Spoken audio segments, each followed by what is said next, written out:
Hiring ang One Aviation Ground Handling Services ng Customer Service Agent, Station Loader, Equipment Operator, and Cargo Agent.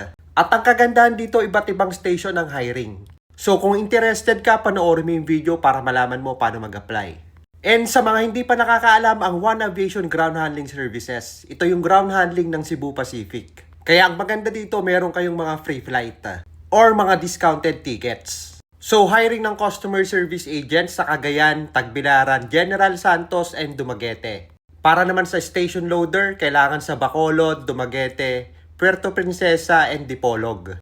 Para sa equipment operator, kailangan sa Dumaguete. Ang cargo agent sa Daraga. Ito ang mga requirements. Updated resume, valid NBI clearance April 2027 onwards, valid police clearance, barangay clearance, and PSA birth certificate. And disclaimer lang, hindi ako part ng company, so huwag kayong magsisend sa akin ng resume. Yung mga nandyan na info, yan lang ang alam ko. Age limit and salary, hindi ko po alam. Sa mga interested mag-apply, iscan nyo lang yung QR code na nandito. Kung hindi nyo ma-scan, pwede nyo i-click yung link na nandito. So after nyo mapanood ito, pwede nyo puntahan sa comment section at ilalagay ko na lang doon ang link.